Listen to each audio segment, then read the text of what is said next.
it's like you own the place. You don't think that is like above and beyond the nice call of duty from a human being? That's pretty amazing. Yeah. I think so. Yeah. Yeah.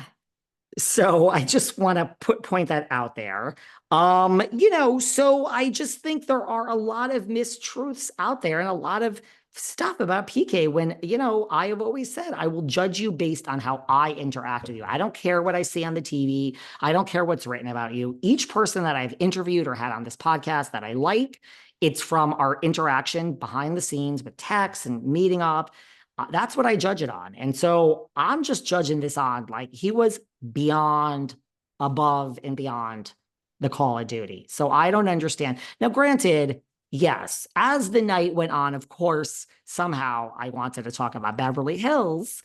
But listen, two things. First of all, if you and I hear things, we're about to get into a lot of Bravo gossip. We're going to break it down. We're going to talk about what we heard and what we not heard. I've always said this, Sarah, dear. I appreciate your question. I appreciate your question on behalf of, but whatever I was told or whatever we discussed, if I am now going to take and repeat all these things I heard, I'm sorry, that kind of makes me a scumbag. Like, it's not right. It's not appropriate. The one thing I'll say, no, it doesn't. Like, fair enough. I mean, I had to ask because you don't even tell me on text. Like, I text you and I say, okay, what's the story? What's going on? Tell me like what, and you don't answer. So I'm like, all right, well, I gotta ask. You know what? I'm fine with it now, but I ask. I shoot my shot. You shoot your shot. I was going to say, you're such a lovely girl, and you really are a lovely person that can be trusted, and you really mean well. You do mean well.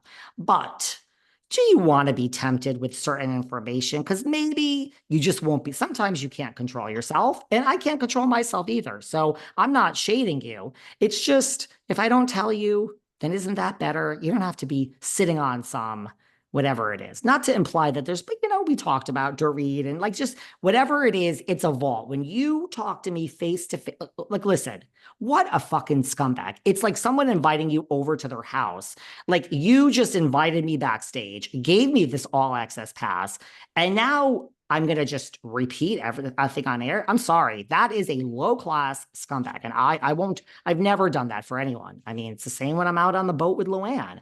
The one thing I will say, yeah, see, I don't know any of the real conversations that happened out there. All right, so we're not going to get, it sounds like basically what you're saying is you guys did talk a little Dorit and RHOBH, but obviously it was a personal conversation off the record, which I respect totally off the record. We both have had those. You and I. And it's not like he said anything bad. It was just like anything. Right. But no, the two things I'll say is like he is in, we all know that he filmed this scene with Mauricio. We saw it on the tabloid. So and I did have to, the one thing I will say is that he said, no, it is all these rumors that it is the season of Dorit, that Dorit is, which I am so here for. So he did confirm. I think that's an innocent thing I can say, that this is the season of Dorit. Everything we've been reading, it's like Dorit is just going to come in and just be herself and just, listen, I have been talking about this on this podcast for weeks now, that nothing would make me happier than a season of Dorit, right? Like, we had some good Dorit moments in those early seasons where like Vanderpump, and I just want to see Dorit just be Dorit. Like, I mean, she's an uber bitch. Personally, I am so here for it.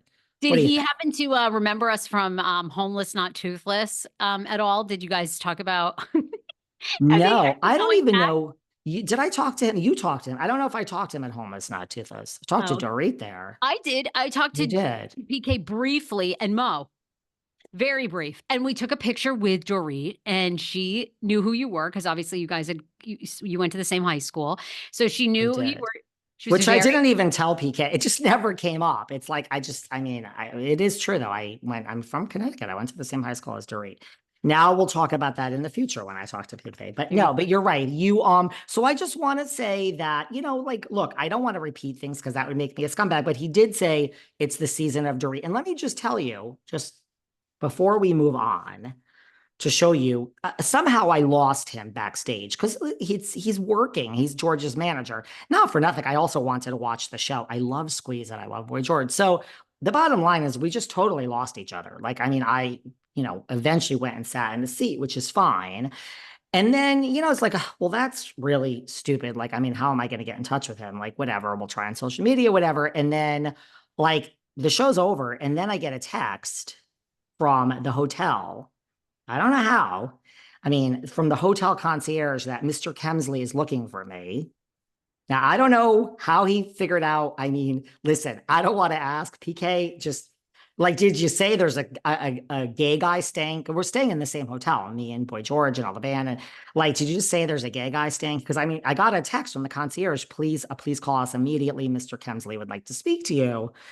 And I'm like, oh my God. So then I went back to the hotel because I was on my way back and they're like, oh, he's in the lounge. Just go in there. Went in. He's sitting there with Boy George, the whole band, Squeeze. He's like, move over, everyone. Let's make room. I sit down. He's like, what do you want to drink? This and let me. So, I mean, forget about the backstage pass. The night's over now. I was sitting there. I'm like, what is my life that I'm sitting here having like drinks with Boy George? And let me be clear about two things. PK did not drink. And I don't think Boy George drinks either. PK was having, I mean, after a double vodka on the rocks, and I was having espresso martinis because I was like, I got to fly home at the crack of dawn, like get me the hell out of Orlando. And for every espresso martini I had, PK had a virgin, like without the alcohol, which I don't even know how that tastes. Like chocolate milk, I think. So he wasn't drinking, which I mean, he's entitled to drink. It's not my business, but totally sober. And by the way, I think at one point, like Boy George was looking over, like, in what world are you, girlfriend, more excited to talk to my manager, PK, than me? Like, I mean, listen, Boy George is an icon. Trust me, I bow down to Boy George. I am a huge fan of anything 80s. But yeah, I really wasn't I really wanted to talk to PK. Yeah. I think Boy George was a little confused about I like, mean, what's going on here? ask David Foster about that. You know, the multi-Grammy winning music producer, who once he appeared on Real Housewives of Beverly Hills, absolutely no one wanted to talk about the incredible songs he had written or working with Whitney Houston or discovering Michael Bublé. Everyone wanted to talk about Lyme disease and Yolanda. So, I mean, you know, David Foster can, I think, relate to Boy George. You know, he's like, I'm sure he is seething somewhat inside because people just don't think that Bravo is still anything or ever was relevant, or they think it's so awful. And yet it is a cultural phenomenon.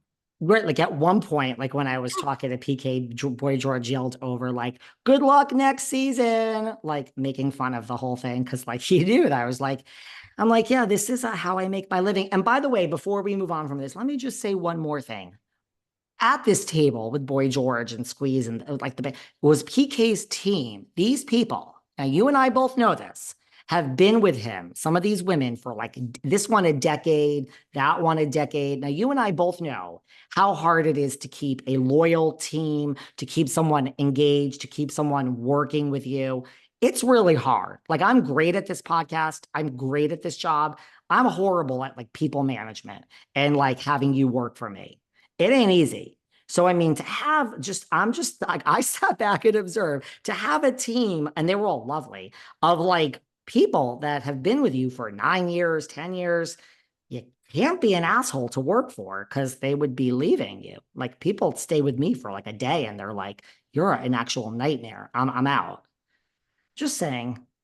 I can't say enough good things. Like, I had a great time. Thank you, Paul Kemsley, for this backstage and this experience, and just wonderful. And we will do drinks. I mean, I'll do drinks and you can have a mocktail. And when I get to LA, Okay, I really liked him. It's like, listen, you know that anyone that I'm friends with out on the Bravo world is very organic. I'm not looking to be friends with these people on the damn show.